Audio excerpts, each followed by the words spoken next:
process. Ministers had no say in choosing the particular places, and if fault lies anywhere, I'm afraid, it lies with her local council, because despite us giving hundreds of thousands of pounds to them to produce plans, and despite no doubt the need being very great in the community, it failed to bring forward proposals which met the basic Treasury BCR, their value for money standard. That's a great pity, and the people of her local community have missed out, but I'm afraid if the blame lies anywhere, it's with her local council. In order to allow the safe exit of honourable members participating in this item of business and the safe arrival of those participating in the next, I'm suspending the House for 3 minutes. Order.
Order. Before I call the Chancellor of the Exchequer, I have a short statement to make about the events in the capital in Washington, D.C. last Wednesday and Thursday. Like many honourable members, I was shocked and dismayed at the events which took place. I wrote a personal letter to Nancy Pelosi, the Speaker of the House of Representatives, to offer my solidarity, not least for the trashing and the occupation of her office. Since I wrote the letter, we have learned of the very sad death of Officer Brian D. Sicknick, elected representative in the House and the Senate, and the staff who support them show great courage in ensuring that the democratic process was delayed and not stalled. I'm sure I speak for all honourable members in passing on our best wishes to them all and our condolences to the family and colleagues of Officer Sicknick. Just before I bring in the Chancellor, just mention, Charlie had a great win, by the way. I now call the Chancellor of the Exchequer, the Right Honourable Rishi Sunak, to make a statement. Chancellor. Mr. Speaker, before I begin, I'm sure the whole House will join me in wanting to send our very best wishes to my Right Honourable friend, the member for Old Bexley and Sidcup. I've been fortunate to work closely with him, and he is one of the nicest and most decent people in politics, a fantastic minister and a tireless advocate for his constituents. We all look forward to a speedy recovery and seeing him back in this place as soon as possible. Mr. Speaker, last week the Prime Minister set out the actions we must take to control the spread of coronavirus. With your permission today, I'd like to update the House on the economic situation we currently face, the action we are taking to support the British people and businesses through this crisis, and the factors influencing our outlook. Mr. Speaker, as the House knows well, coronavirus has already caused significant harm to our economy. The scale of this impact bears repeating. GDP fell by 18.8% in the second quarter of 2020. And while the economy grew as the country opened up over the summer, it remained 6.1% smaller than it was before the crisis. The OBR's November forecast showed GDP falling again in the final quarter of last year, and also forecast the largest fall in annual output for over 300 years. Even with the significant economic support we've provided, over 800,000 people have lost their job since February. And while the new national restrictions are necessary to control the spread of the virus, they will have a further significant economic impact. We should expect the economy to get worse before it gets better. Mr. Speaker, in response, the government has put in place a comprehensive economic plan. We have provided a fiscal stimulus of over £280 billion to fund our plan for jobs, to support public services like the NHS, and to provide financial support for millions of people and businesses. 1.2 million employers have furloughed almost 10 million employees. Almost 3 million people have benefited from our self-employment grants, taking total support for the self-employed to nearly £20 billion. Over 1.4 million small and medium-sized companies have received government-backed loans worth over £68 billion. Tens of billions of pounds of tax cuts, tax deferrals, and cash grants have been delivered to businesses. And the United Kingdom government has guaranteed at least £16.8 billion of additional funding for the devolved administrations in Scotland, Wales, and Northern Ireland.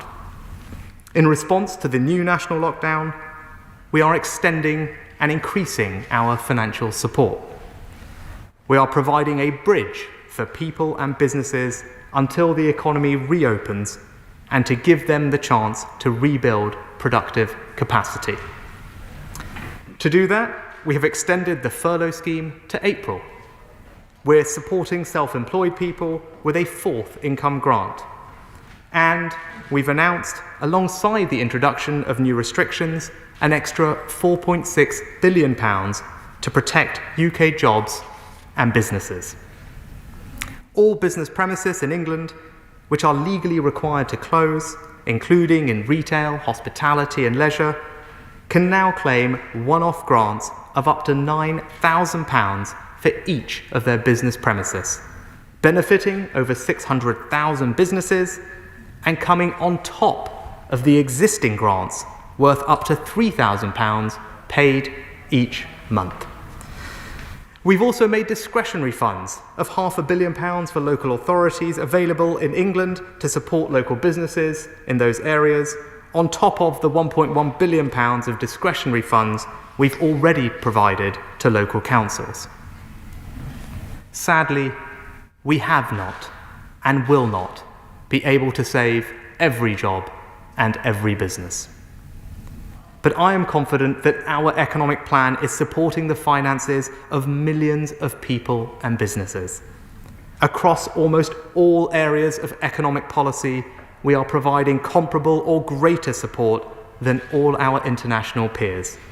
And as the Office of Budget Responsibility, the Bank of England, and the IMF have all recognised, our economic response is making a difference, saving jobs, keeping businesses afloat, and supporting people's incomes. Mr. Speaker, now looking forward, there are signs of hope. Firstly, with the vaccine, we can start to see a path out of coronavirus. Vaccine rollout is our most important economic lever, and we've made available over £6 billion. We've now administered over 2.4 million vaccine doses across the United Kingdom. And by February the 15th, we aim to have offered a first vaccine dose to everyone in the top 4 priority groups identified by the Joint Committee on Vaccination and Immunisation. And the data shows there are potential sources of underlying resilience in our economy. In aggregate, we have seen the household savings ratio reach record levels, and taken as a whole, corporate sector cash buffers have improved. And of course, we have now agreed a new trading partnership with the European Union. We have removed that uncertainty from businesses and can now start to do things differently and better, not least in financial services, where in November I outlined for the House our plan to reinforce the UK's position as a globally preeminent financial centre. Mr. Speaker, while the vaccine provides hope, the economy is going to get worse before it gets better. Many people are losing their jobs. Businesses are struggling. Our public finances have been badly damaged and will need repair. The road ahead will be tough. Now, it is time for responsible management of our economy, taking the difficult but right long-term decisions for our country. But, Mr. Speaker, I am confident that with this comprehensive support the government is providing, and above all, the determination, enterprise, and resilience of the British people, we will get through this. And I commend this statement to the House. We now head up to Oxford East, the Shadow Chancellor, Annalise Dodds. Thank you very much, Mr. Speaker, and can I please start by joining the Chancellor in sending my very best wishes to the Right Honourable Member for Old Bexley and Sidcup. I know I speak for everyone on my side of the House in wishing him a speedy recovery. 6 weeks have passed since the Chancellor last addressed this House. In that time, the Prime Minister scrapped his proposed relaxation of public health rules, introduced a new Tier 4 level of restrictions for London and large parts of the South East, and then superseded all of that with the imposition of a third national lockdown. After the Prime Minister's most recent announcement, Parliament was, of course, recalled, and members were given the opportunity to ask questions of the Prime Minister, the Health Secretary, and the Education Secretary. But the Chancellor was nowhere to be seen. His sole contribution to a set of announcements that had profound implications for our economy was a 90-second video on Twitter, which begged as many questions as it answered. No indication of how long the new grants are expected to cover. No clarity on how the discretionary funding for local councils has been calculated, nor of how it will be allocated. And we heard of funds being provided to the devolved nations badged as new money before the Treasury hastily amended its website to reflect that this money had already been committed to in December. We heard nothing about what would happen to those people who'd started a new job since the beginning of November and who are now ineligible for furlough. We heard nothing about what level the fourth grant for self-employed people would be set at, nor when that grant will be made available.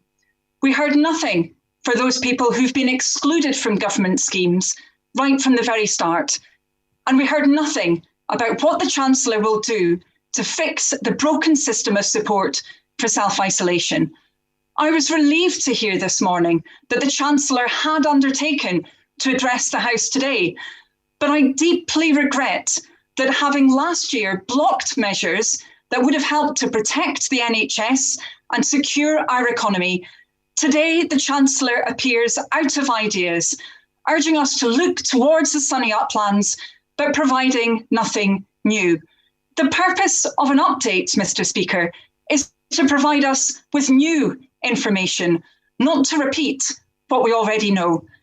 In addition, the Chancellor just now gave a highly partial picture of the state of our economy, talking of a rise in savings, but not mentioning that over 5 million people are estimated to have taken on over £10 billion in debt just to get through the last year.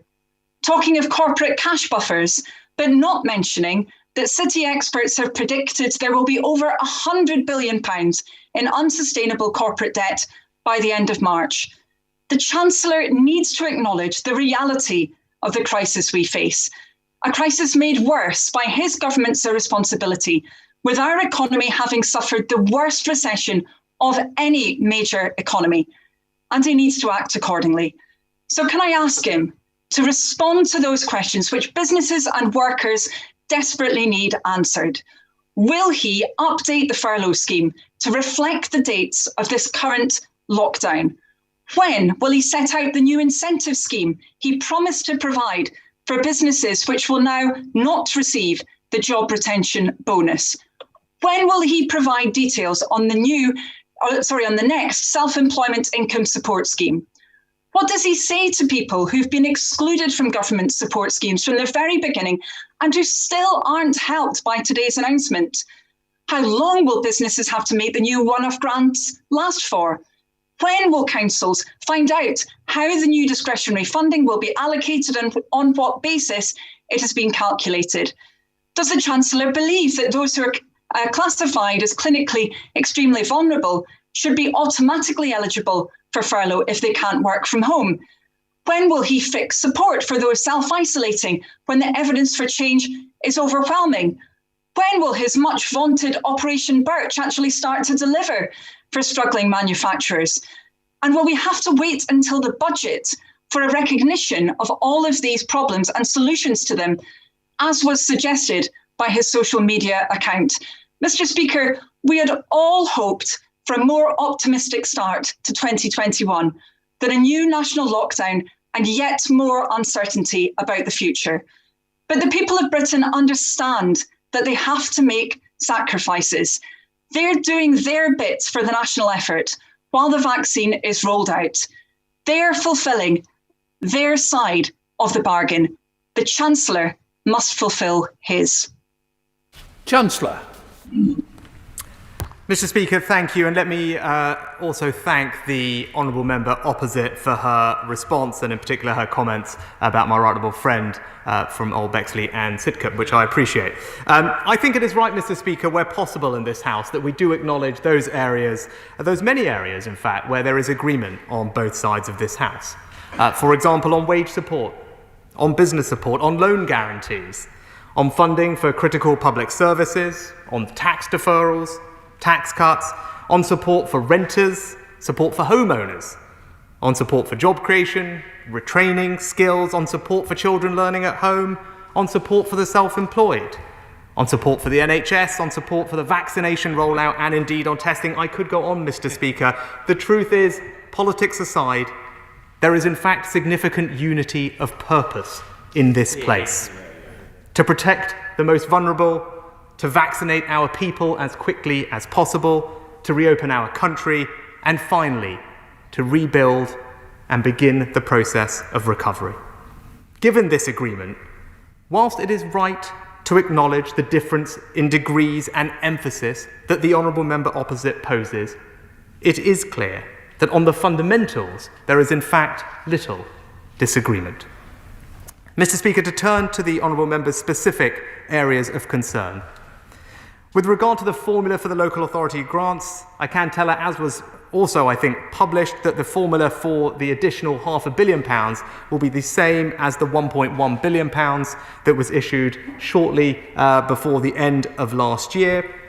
With regard to the furlough dates, she will be pleased to know that the change in date from the original spring date through to the new date at the end of October, before the announcement of the new scheme and the extension, will bring an additional 3 million people into coverage for the furlough scheme, which I'm sure she will join me in welcoming, has protected over 9 million jobs over the past several months. It is, of course, already possible for people to be furloughed if they are clinically extremely vulnerable or indeed have childcare difficulties, but those decisions are, of course, decisions to be made by individual employers and their employees. It wouldn't be right for the government to put a blanket mandate in place. With regard to the various other questions, she is right that the budget is the appropriate place to consider those, given the scale of the response and indeed the fact that all of our major avenues of support have been extended through to the spring.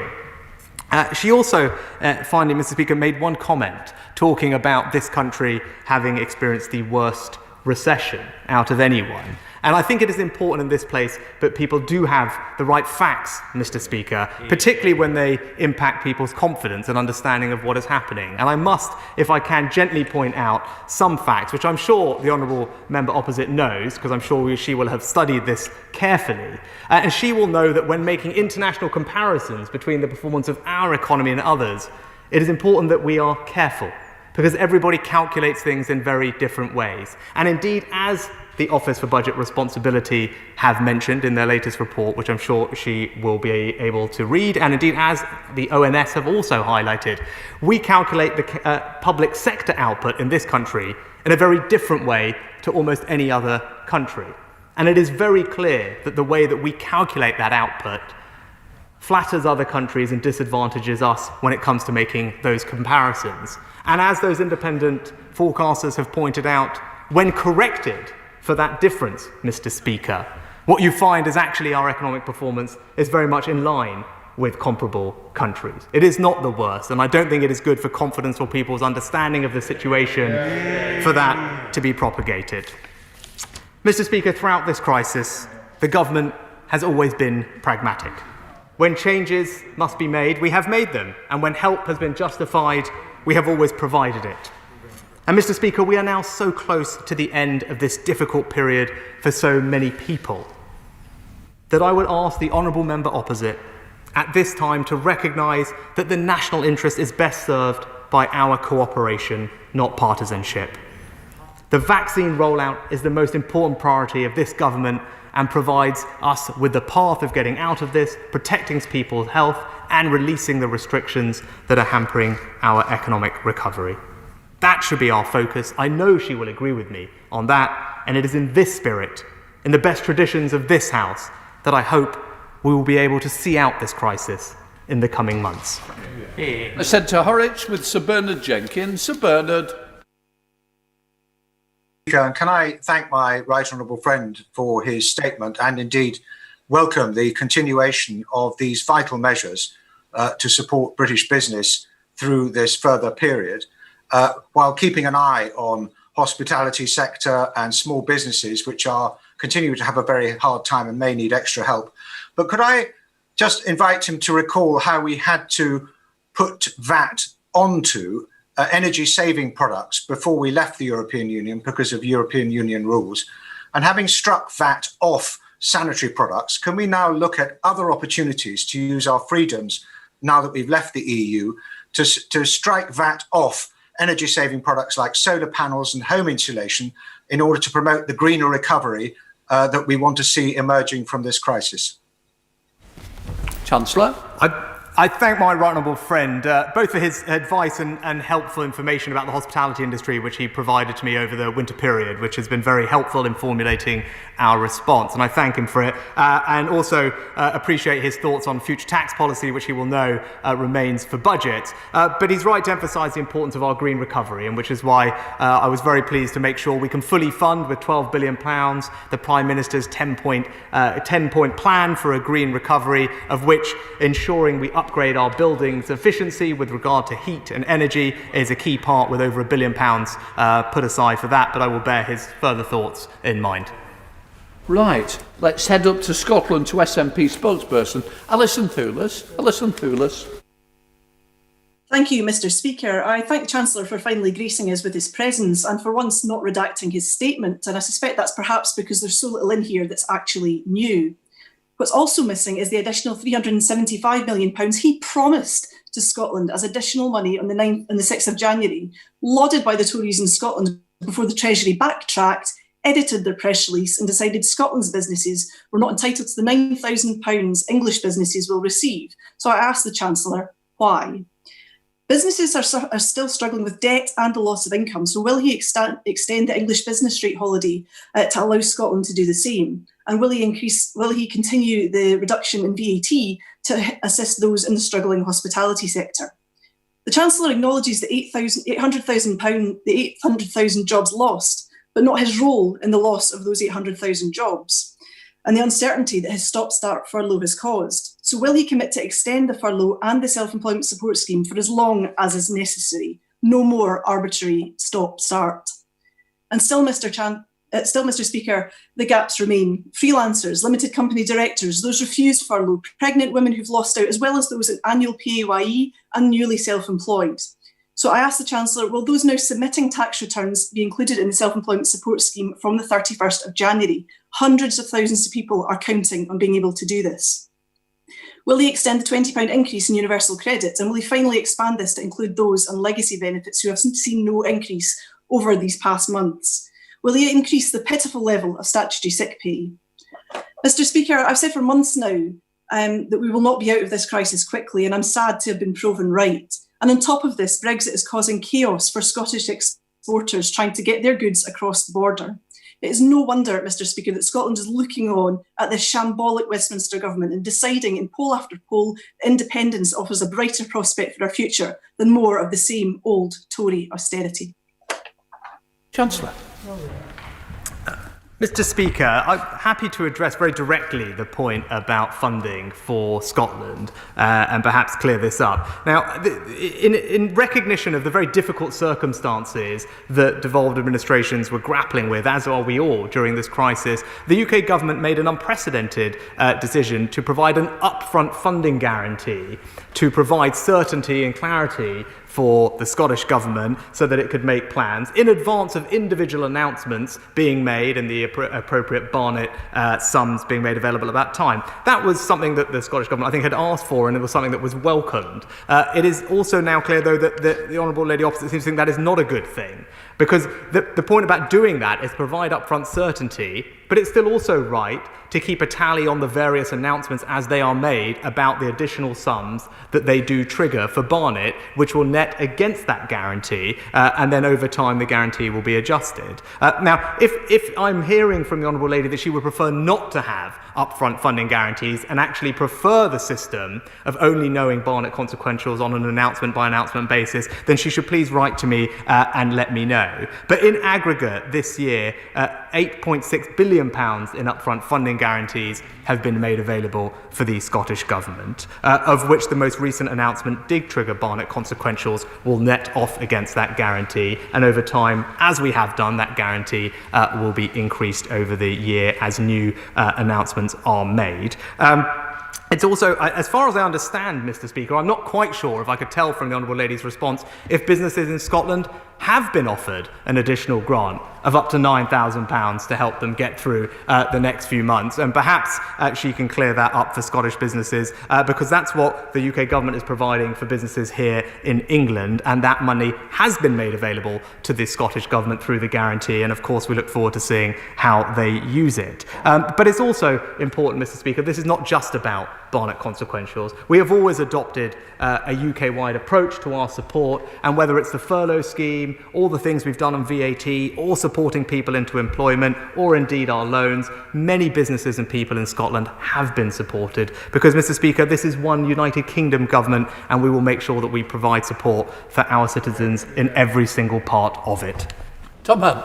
Thank you very much, Mr. Speaker. The hospitality in Ipswich certainly welcomes the grant support that you announced last week. That is very welcome.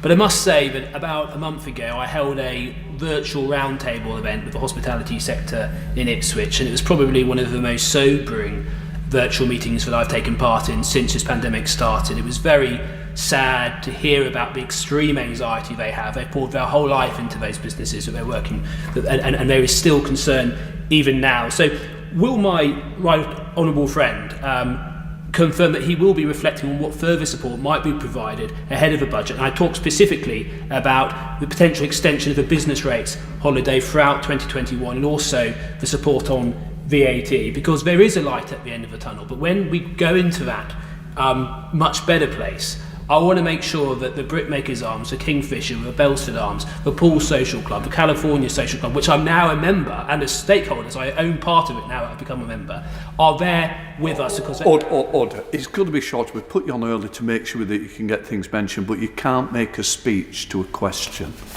I think that's more or less, we've got the drift of it, Chancellor.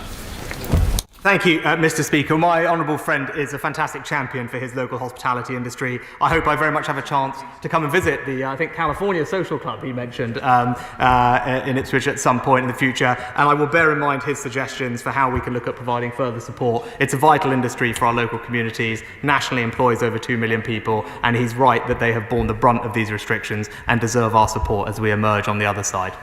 Let's head up to Scotland with Christine Jardine. Christine Jardine. Thank you very much, Mr. Speaker. I first associate myself and my Liberal Democrat colleagues with the remarks about the Right Honourable Member for Old Bexley and Sidcup, who is someone I have come to greatly respect in my time here, and wish him the very speediest of recoveries. What we have today from the Chancellor, however, is just another series of patches, when what we need is a long-term strategy. Still nothing for the many millions who've been excluded from all financial packages, our independent retailers who need support against the online behemoths. And today we learned that there are already 250,000 businesses facing collapse. So when will the Chancellor tell us what his long-term strategy for recovery is? Will he extend furlough through the summer? And can he tell business what help there will be for them now they face an enormous burden of debt?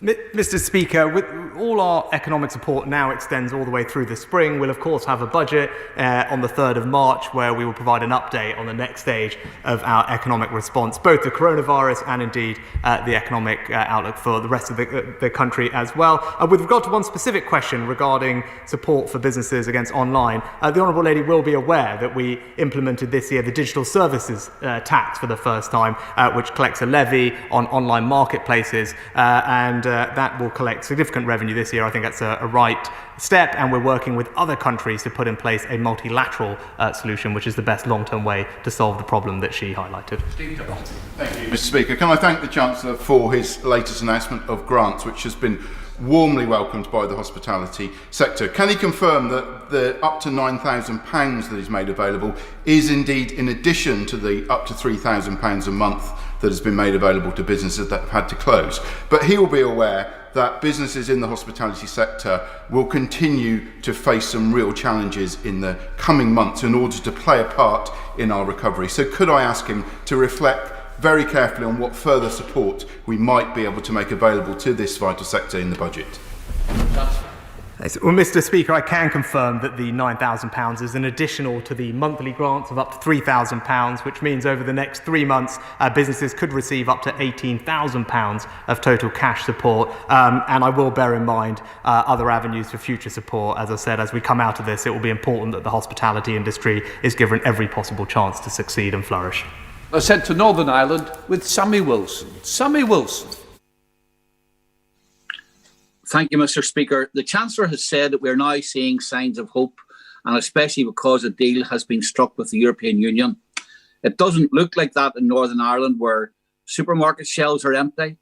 Thousands of people are being sent letters from suppliers in England that neither they personally nor their businesses will any longer be supplied with goods. The steel industry today has simply received a letter from HMRC telling engineering firms that they'll have a 25% tariff imposed on steel, which they bring in here. And companies which sell to goods to GB have been told that they will not get a refund on the taxes which they have to pay, even though their goods are not going into the EU.